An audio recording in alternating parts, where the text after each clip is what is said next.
നിങ്ങളുടെ favourite shows ഇനി ഒരിക്കലും മിസ്സാവില്ല. ഇപ്പോൾ C5 കാണും നിങ്ങളുടെ ഫേവറേറ്റ് ഷോസ് തികച്ചും സൗജന്യമായി. ഗോപികെ, കണ്ടല്ലോ, ഞാനും ഋഷിയും തമ്മിലുള്ള വിവാഹത്തിന്റെ നാളും മുഹൂർത്തവും കുറിച്ചു കഴിഞ്ഞു.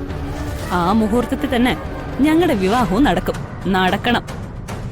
അതിനിടയിൽ നീ കയറി പ്രശ്നം ഉണ്ടാക്കാൻ വരരുത്. എന്താ ഇവിടെ പ്രശ്നം?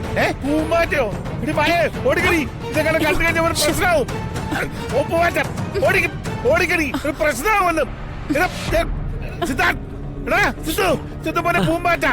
പൂമ്പാറ്റ വരുന്നടാ, എഴുന്നേറ്റ് ഓടറാ മോനെ. പൂമ്പാറ്റ ഓടിക്ക് ഓടിക്ക്. ആ അങ്ങനെ തന്നെ ഓടിക്ക്.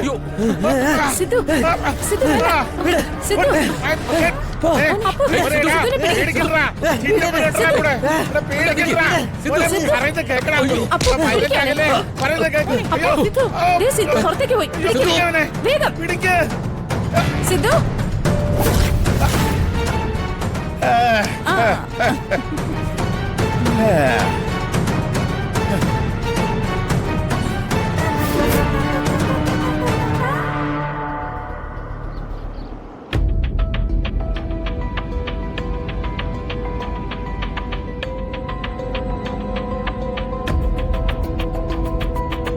ചേട്ടാ, വണ്ടി ഒന്ന് നിർത്താം.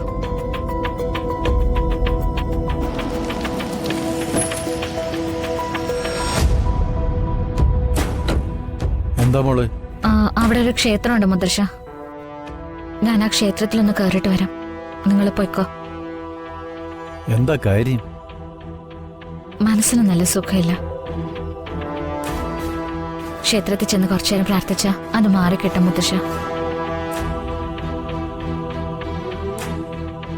ഞാൻ വന്നോളാം, നിങ്ങൾ ചെല്ല്. ശരി മോളെ, പോവാം.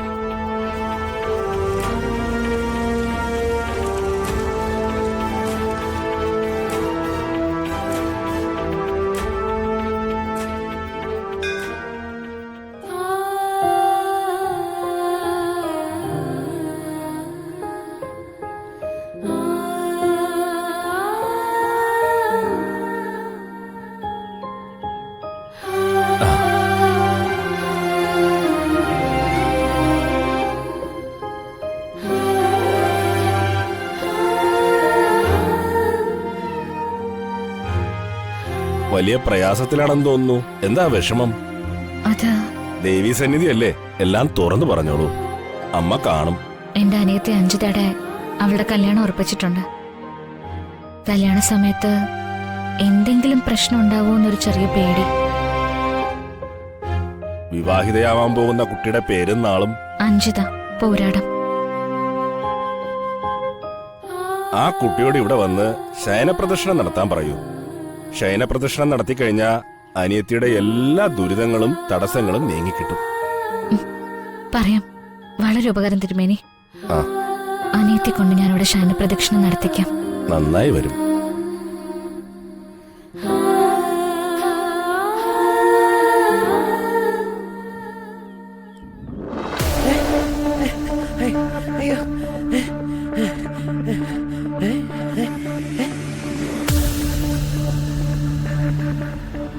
മാലകെ, അയ്യോ കുട്ടാ, മാലകെ, എന്താ എന്താ പറ്റിയത് കുട്ടാ? എന്താ എന്താ ഉണ്ടായതെന്ന്? എന്തിനാ ഇങ്ങനെ റോഡിലൂടെ ബഹളം വെച്ച് നടക്കുന്നേ?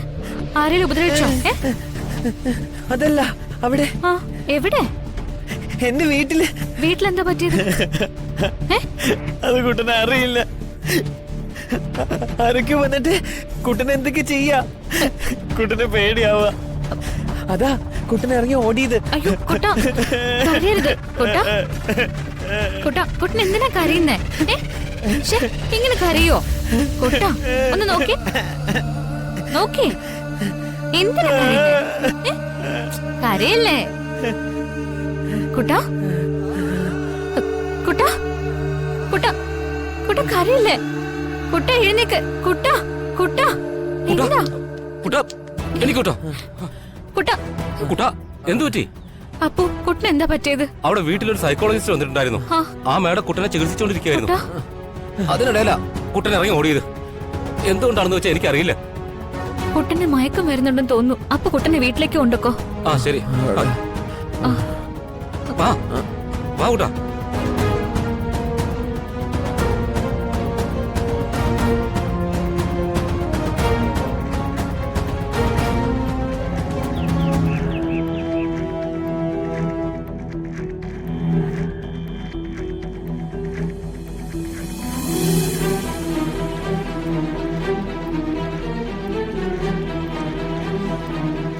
നീ ഇങ്ങനെ ടെൻഷൻ അടിക്കാതെ, അവൻ ഇപ്പൊ ഇങ്ങ് വരും.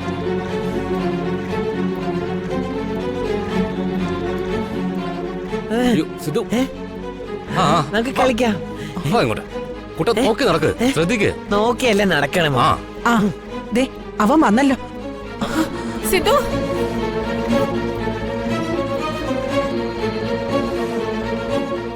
നടക്ക് സിദ്ധു. ആ നടക്കല്ലേ. സിദ്ധു, നീ എന്തിനാ ഇവിടുന്ന് ഇറങ്ങി ഓടിയേ? വേണ്ട വേണ്ട, കൂടുതൽ ചോദ്യം ചെയ്യലൊന്നും വേണ്ട. ഇനി അതിന്റെ പേരില് ഇവൻ വീണ്ടും ഇറങ്ങി ഓടിയാലോ? നിനക്ക് പിന്നെ എവിടുന്നാ കിട്ടിയത്? അമ്പലത്തിന്റെ അവിടുന്നാ. യാമിനയുടെ ചികിത്സയാ സിദ്ധാർത്ഥന്റെ താളം തെറ്റിക്കുന്നത് കേട്ടോ.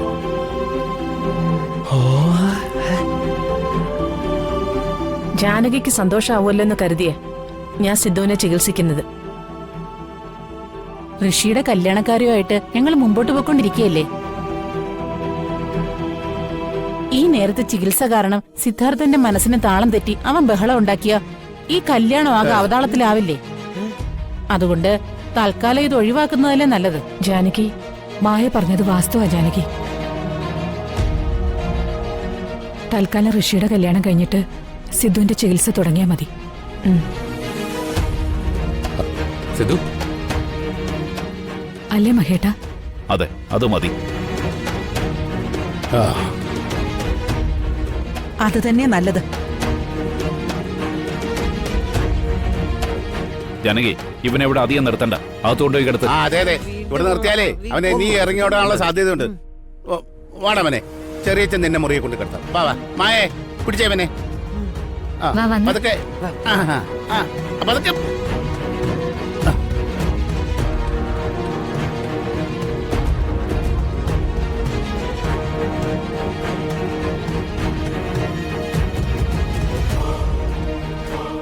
മഹേട്ട, നമുക്ക് സിദ്ധുവിന് ഋഷിക്ക് വേണ്ടി ക്ഷേത്രത്തിൽ പോയി പ്രാർത്ഥിക്കാം.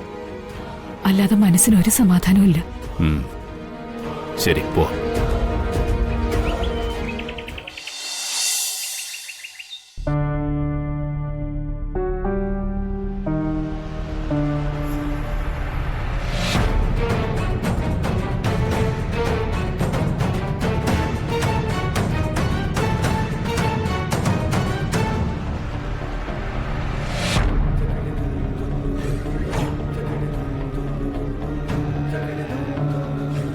ഗോപികെ, കണ്ടല്ലോ, ഞാനും ഋഷിയും തമ്മിലുള്ള വിവാഹത്തിന്റെ നാളും മുഹൂർത്തവും കുറിച്ചു കഴിഞ്ഞു. ആ മുഹൂർത്തത്തിൽ തന്നെ ഞങ്ങളുടെ വിവാഹവും നടക്കണം. അതിനിടയിൽ നീ കയറി പ്രശ്നം ഉണ്ടാക്കാൻ വരരുത്. ഡൗൺലോഡ് ചെയ്യൂ C5 ആപ്പ്. കാണൂ എല്ലാ എപ്പിസോഡുകളും സൗജന്യമായി.